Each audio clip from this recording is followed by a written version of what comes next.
the defensive stops late out there on the floor, but anything that you all were really locked into defensively that was like consistent in the final 3.5 minutes?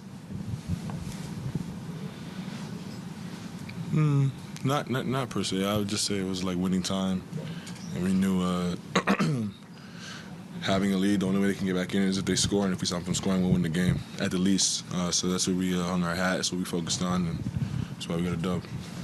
What is it about these Lou threes? They just seem to be such momentum turners sometimes in the course of a game. Yeah, he's a big shot maker. His confidence never wavers. He steps into every shot like he's made his last 5, and that's why he's become the shooter he's become. He's confident, he works hard, and he trusts his work. You just talk about Chet's night, this activity he had on both ends of the floor, taking it from coast to coast, and everything he did defensively. Yeah, he was really good. Nothing that we haven't seen before. Like you said, he was active on both ends, really aggressive offensively. He was downhill, playing through contact. His size was a problem. His versatility was a problem. It's a typical Chet Holmgren game. Ended up winning by 16, but it was kind of a scrappy, physical game for you guys. And how important do you feel like these games are late in the season where you guys haven't had many of these games like that for the whole season? Yeah, every game is an opportunity to learn and get better. And no matter what it looks like, we try to get those two things out of the games, whether it's a win or a loss. And I always say, like, every game's going to look different. Every game's going to present us different challenges. It's how we go about them. And being able to adapt on the fly and come out on the winning side of the challenges is a good habit to create. I think Chet had 9 total points the last 2 games, and he matched that in the first 7 minutes tonight. Was there just more of an emphasis to get on the ball, get him going, or was it kind of just all within the flow of the offense? Yeah, all within the flow. He's a really good player, so like him struggling we don't ever worry about, or him having slow nights we don't ever worry about. He'll get back to himself. He works hard. He knows what it takes every night. And some nights you're gonna have bad nights, and that's just what comes with the game. And tonight he did not have a bad night. And yeah, that's what we expect from him, to bounce back like that. Kaysen was asked what it was like to guard you, and he said that he can't predict what you're going to do because you don't always know what you're going to do, and so he doesn't really have any advice for anybody. Mm-hmm. Can you just talk about like the creativity that you have, like when scoring? You're having one of the best scoring seasons for a guard in the history of the NBA. Just talk about just what it's been like this season, just scoring the basketball. Yeah, it's been fun. It's been a ride. I'm just at the end of it having fun playing basketball. I think that's what I point it all to.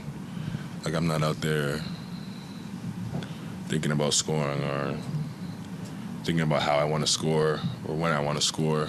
It's just like I have all these things in my bag, I guess you can say, and I go out there and read and react what the defense is giving me, and I just try to take it and be aggressive and confident with it, and look up at the end every night, and following that formula usually goes well for me. So it's just been fun. And Dennis Schroder seemed to be having a pretty animated conversation with you at the end of the game. Would you care to share anything about that?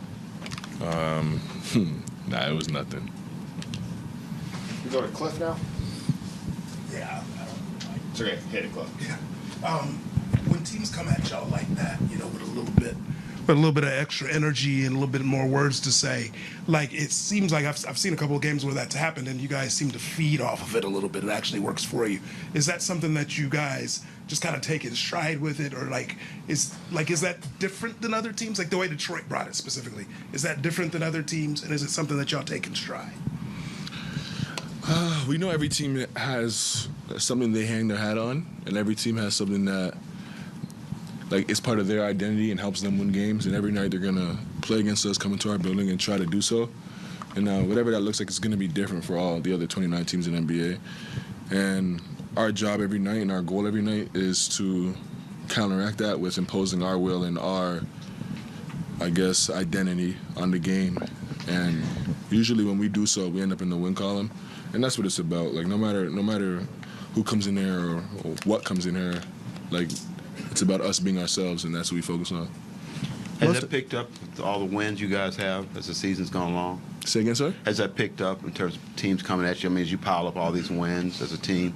No, I haven't noticed any different. Teams have always tried to do whatever it takes to win, and so do we. You guys had some pretty good, I guess I call them haymakers the first quarter. You came out really aggressive, but they hung with you. That's kind of surprises you a little bit that they were able to hang and take those shots from you in the first quarter. Not at all. They're a good team. Their record says so. They've been playing well. They're going to be in the playoffs. Like, with that comes a team that's resilient, a team that takes punches and throws punches. That's usually how your record ends up like that. So we didn't come in here and think that they couldn't play with us. We know that any night in the NBA, you can get beat if you don't play a full 48-minute game. So no, it didn't surprise us at all.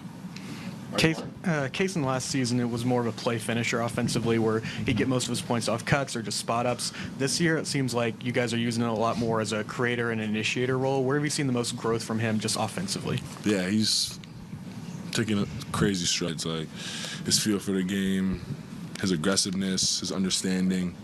And he's always had tools, but I think him, like, figuring out, like, when to pick his spots and then just being willing to fail, like, being willing to try stuff out there.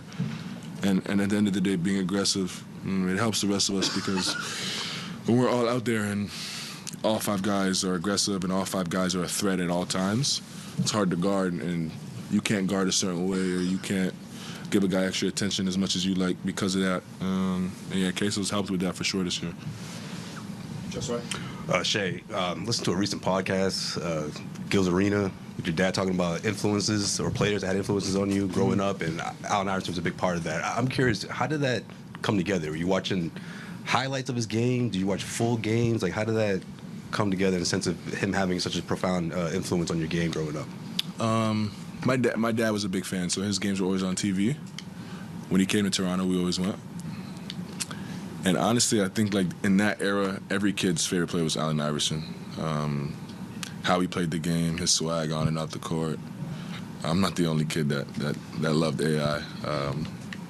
But yeah, definitely influential. Thank you. Thanks. All right. Thanks, Shai.